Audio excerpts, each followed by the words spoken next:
This week, I would like to talk to you about the loss of a true legend who touched countless souls during his lifetime.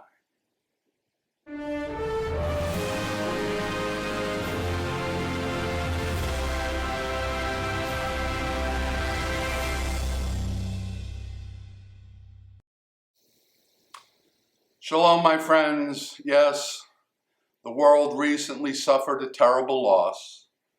On Friday, April 28th, Rabbi Harold Kushner of blessed memory passed away at the age of 88.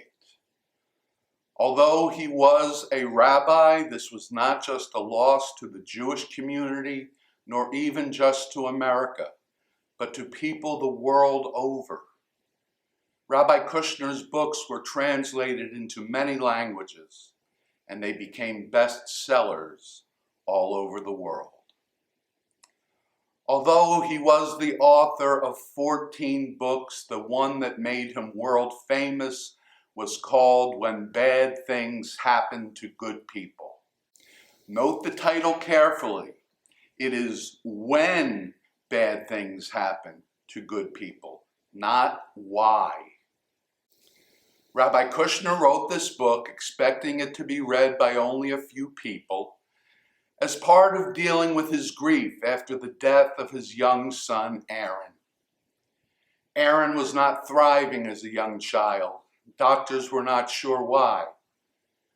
On the day that Rabbi Kushner's daughter was born, a pediatric expert in a major Boston hospital happened to see the then 3-year-old Aaron and informed the Kushners that their son was suffering from progeria, sometimes called rapid aging disease. Aaron Kushner died at 14, essentially from old age. Trying to make sense of this loss, Rabbi Kushner turned to the book of Job, the biblical book that attempts to respond to the question of why good people sometimes suffer unfairly. His takeaway from the book was controversial. You may well disagree with him, but please don't stop watching the video. It's important to know what Rabbi Kushner wrote, but it is even more important to know the impact his writing had on people's lives. He wrote that there were 3 premises in the book of Job. 1, that God is good. 2, that God is omnipotent or all-powerful. And 3, Job was a good person. Rabbi Kushner concluded that any 2 of these premises could be true at the same time, but only by denying the third. He decided he couldn't live with the idea that God is not good. And the book of Job clearly tells us that Job was a good man. So Rabbi Kushner gave up the idea of God being omnipotent. While I don't disagree, I personally prefer to word it as follows. Not everything that happens in the world is the will of God.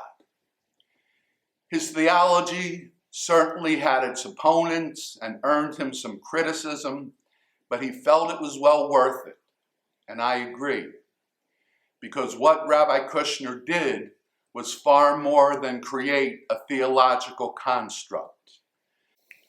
He comforted millions of suffering people all over the world by helping them to understand that their suffering was not some sort of divine punishment. He also brought comfort to those who believed that if they were suffering so terribly, then there must be no God at all. Rabbi Kushner enabled them to remain connected to God and to draw on God as a source of strength and comfort. Harold Kushner certainly comforted more people with his book than all the rest of the rabbis in the world put together. So widespread was the love and respect that people had for him that he was the rabbi asked to offer a reading from the Hebrew Bible at the funeral of President Ronald Reagan.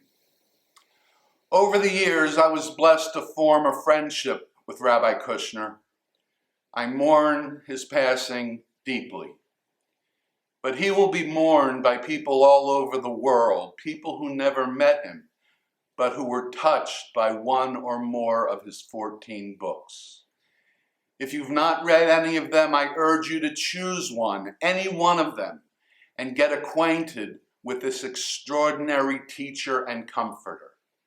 I promise you, your life will be enriched by doing so.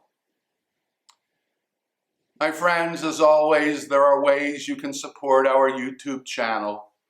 The links to 2 of them are in the description below the video. And of course, we would love for you to subscribe by clicking on my face right over there, or view the last video I released by clicking on its icon right over there. As ever, until next time, Shabbat Shalom.